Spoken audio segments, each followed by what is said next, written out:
Assalamualaikum warahmatullahi wabarakatuh. Perkenalkan, nama saya Firda Ayu Firanti S dari kelas PTIKC angkatan 2019. NIM 1929041049. Kali ini saya akan menjelaskan materi mengenai kontrol link data. Bagian A, kontrol link data. Data link control atau data link protokol merupakan proses terkirimnya data atau komunikasi melalui sebuah siklus komunikasi data yang terlaksana dengan penambahan control layer dalam tiap alat yang berperan dalam proses komunikasi. Adapun yang dimaksud dengan data link ialah media transmisi antar device ketika suatu prosedur data link control digunakan.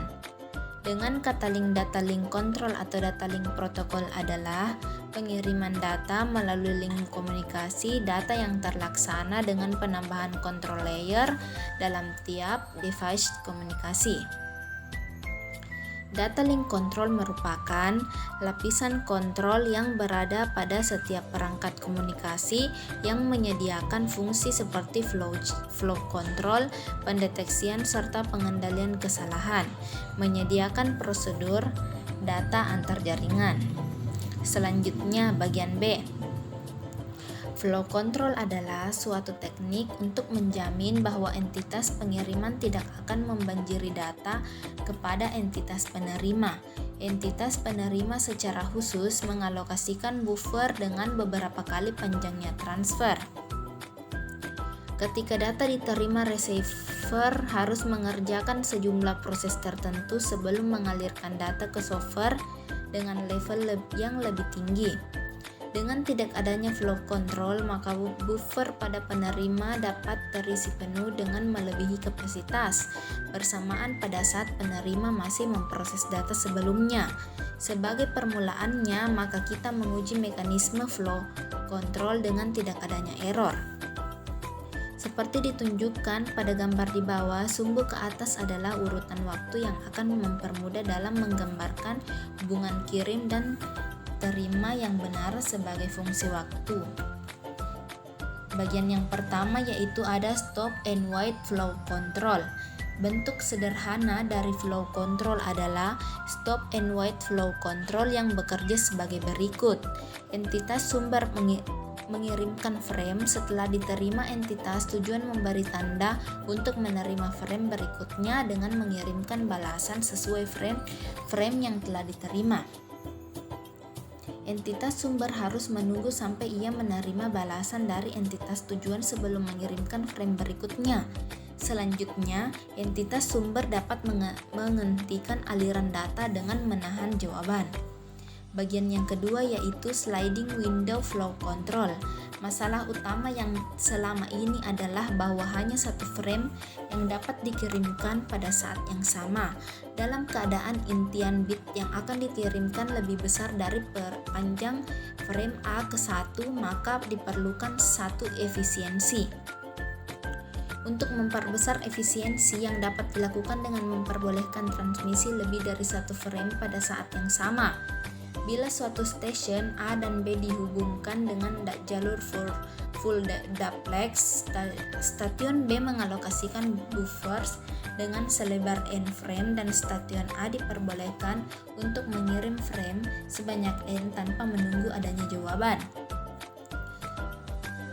Selanjutnya, bagian ketiga protokol SDLC. Protokol Synchronous Data Link Control atau SDLC pertama kali dipublikasikan pada pertengahan tahun 1970 oleh IBM untuk mengatasi transfer data antar komputer dengan jumlah data yang besar. Bentuk dasar dari format SDLC adalah frame yang berisi sekelompok bit 7 bit flag yang dipakai dengan sinkronisasi yaitu 01111117 yang diletakkan pada awal dan akhir frame seperti terlihat pada gambar di bawah. Transmitter menggunakan suatu teknik yang disebut bit stuffing untuk menghilangkan terjadinya bit flag pada semua frame yang dikirim. Data yang berupa antara flag dibaca dan disisipkan bit 0 sesuai terjadi urutan 1 sebanyak 5 kali.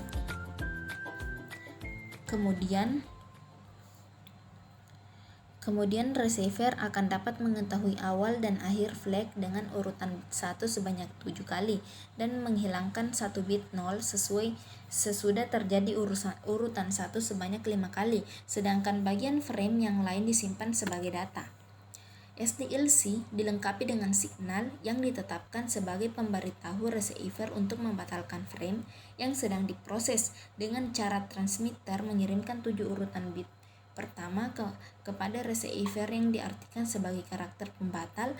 Proses penerimaan data akan terhenti sampai menunggu tanda berikutnya dan frame data yang sedang diproses dikosongkan.